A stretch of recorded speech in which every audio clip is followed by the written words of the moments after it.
Welcome to another episode of Code This Not That, where we try to write the best code possible and avoid the bad stuff. Today we'll look at loops or iteration in JavaScript, which is a lot more interesting than you might think. We'll look at this from both a readability and performance perspective to figure out the best loop to write in your code. If you're new here, like and subscribe, and I recommend following along with the source code on Fireship.io. And if you want to see more videos like this one, let me know in the comments. When we talk about loops, we're actually talking about iteration, which happens when we tell a computer to do something over and over again until we tell it to stop. The best way to understand this is by looking at the traditional for loop. First, we need to keep track of the number of iterations that we've made, which usually starts at 0. Then we need a condition to stop the loop, and then we need to increment the counter each time an iteration is completed. It's kind of like saying start here, stop here, and do this after each completed loop. This loop is very explicit because we can look at it and understand exactly what it's doing without making any assumptions. But this code is kind of hard to digest, and usually as programmers, we want to write as little code as possible and make that code understandable to other human beings. Luckily, JavaScript provides two other ways to loop over things that are much more sugary and easier to understand for the average person. The first one is the for/of loop, and it's very similar to a for loop, except we use the of keyword and pass in the thing that we're iterating over. Certain things in JavaScript are iterable, for example, arrays, maps, and strings. So in this case, JavaScript will assume that we're iterating to the end of this array, and will give us access to the elements in the array inside of the brackets. So when just looping over an array, this is a lot less mental overhead than a traditional for loop. But in order to really understand what's going on here, let's look at things at a lower level. The array itself is iterable, and it implements an iterator function that allows it to be looped over. We can actually override the default behavior of the for/of loop by implementing our own iterator function. So when we use the object in a for/of loop, it's going to call this iterator function over and over again. So what that means is we need to implement the same logic that we had in that traditional for loop. So first we set up an index at 0. Then the array itself will be the this context inside of this function.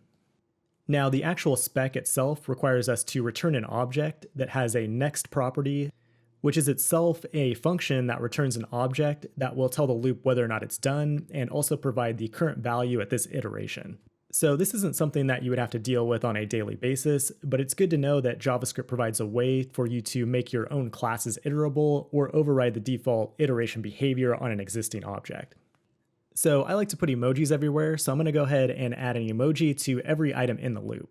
So obviously it's not a very practical use case, but you can see we're just doing a regular for/of loop here, but we're getting additional emojis added to the items in the loop. We'll look at some more tricks we can do with for/of in just a minute, but there's also one other way we can loop over items, and that's using a for/each loop. In this case, we're calling a method that exists on JavaScript arrays. And we'll look at a bunch of these a little bit later, but basically it just allows us to pass a callback function that will be executed for every item in that array. So we could go ahead and console log the value, or we could even simplify this because console log itself is a function, and we can just pass it in like this. So it gives you the opportunity to write really concise functional code. But when I did my original Code This Not That video a few months ago, the main criticism was not considering the performance implications of these different types of loops. Those are absolutely valid points, so let's go ahead and look at the performance side by side. I've created an array with 1,000,000 items in it, and we'll go ahead and run our loops inside of a console timer. First up is the traditional for loop, and you want to try to optimize your loop to do as little work in the loop itself as possible. For example, you don't want to call array.length if you don't have to. So in this case, we'll start by calling array.length in the loop, and we get about 1.7 milliseconds. If we just go ahead and pass in the number directly, we get slightly better performance at about 1.6 milliseconds. Next up is the for/of loop, and when we run this, you can see we get about 11 to 12 milliseconds. That's about 6 times longer, which is pretty crazy. But when you think about all the extra work in that iterator function that we implemented earlier, then that performance loss makes sense. But that shouldn't scare you away from using for/of, because if you're only looping over, say, 1,000 things, it's not going to matter. It's really only a concern when every nanosecond counts, and at that point you might want to consider something other than JavaScript. Now back in our tests, we'll try for/each, and we'll see that we get much better performance than for/of at around 2 milliseconds or so. But the interesting thing about these methods is that they can be chained together, and each one that you chain together is another iteration over the entire array. So this time we'll add map before we do our for/each loop, and now you can see our performance is around 10 milliseconds. So that's roughly 2 milliseconds from the for/each loop, and then another 8 seconds for map. We can add another map in there, and the performance will continue to decrease, this time around 18 to 20 milliseconds.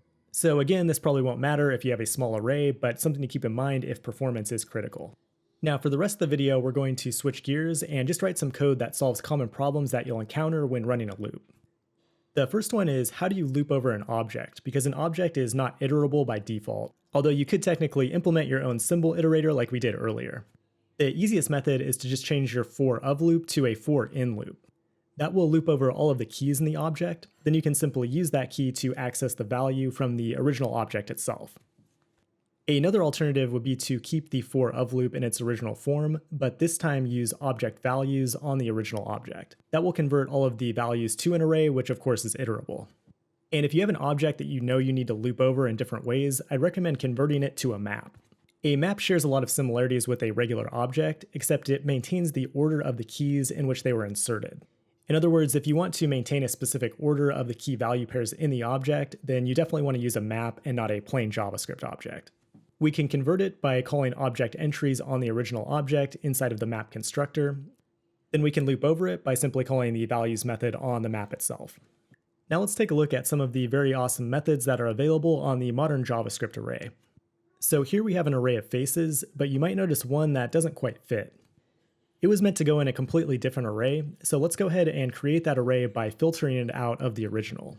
We can do that by calling filter on the original array, and keep in mind this is not removing it from the original array, but instead creating a new array with only that value. So we can do this all in one line with array filter instead of setting up a for loop, which would at least take 5 lines of code. Filter is pretty useful, but I think the most useful method is map. It allows you to take the incoming elements in the array and transform them into something else. But a lot of times when you're looping over an array, you're just testing that it contains something or maybe it doesn't contain something. In our case, we're going to iterate over our faces array to see if it contains a certain unwanted emoji. If any of the elements return true on this function, then the sum method on the array will return true. And on a similar note, we can use the every method to ensure that every element in the array follows some pattern. In our case, we're just making sure that it's a high Unicode character, which is where the emojis live. Now, let's say we had some more unwanted characters in this array, and we want to see how bad the situation is by counting all of the unwanted characters. The array reduce method allows us to loop over the array while accumulating a certain value. And by accumulate, I just mean a value that changes after each iteration of the loop.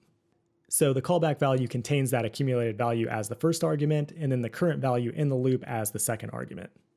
So all we're going to do is test that the emoji is the unwanted character, and if so, we'll add 1, otherwise we'll add 0.